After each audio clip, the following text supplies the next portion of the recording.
I am continuing in my reading. What I'm doing in this series is to read through the entire standard works of the Church of Jesus Christ of Latter-day Saints. This consists of the Bible, the Book of Mormon, the Doctrine and Covenants, and the Pearl of Great Price. I am continuing reading in a chronological order, according to event, not according to publication or volume. So I'm skipping around a bit as I move along. We continue in the Gospels again. We are right down near the end. We had the triumphal entry, Last Supper, praying in the garden, the arrest, trial before the priests. All that stuff has happened on our last reading. In our last two videos, we read in both Luke and in John his initial trial before Pilate. We are going to now turn to read this same trial before Pilate in Matthew and Mark.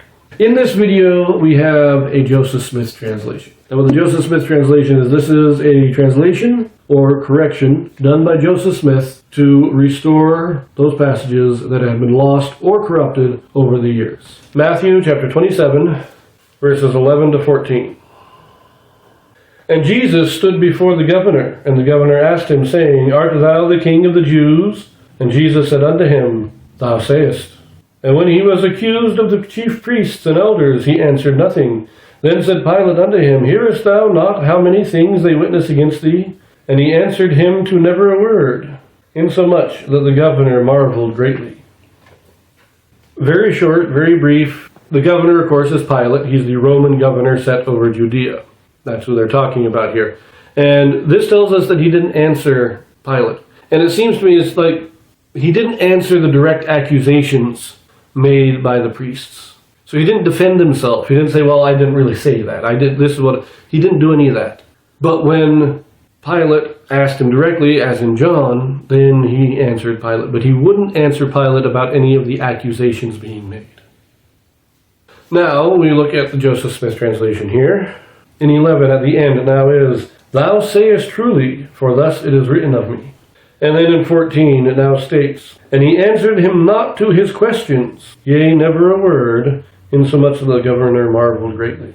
So again, he wouldn't answer the accusations being made. When Pilate asked him, the chief priests make these accusations, and he wouldn't answer anything about those questions. But there's not a whole lot of clarity. Well, it's clarifying, but not new information. We now move to Mark chapter 15, verses 1 through 5.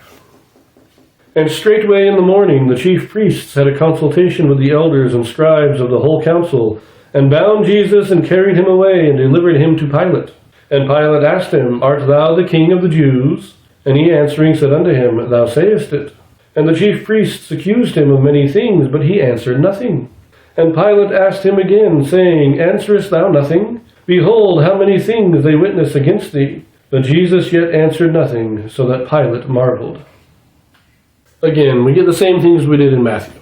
The Jews are making the accusations, Pilate is asking about the accusations, and Christ does not say anything. When asked the question, Art thou the King of the Jews? He does answer, but he will not respond to the accusations. So let us look at the Joseph Smith translation here.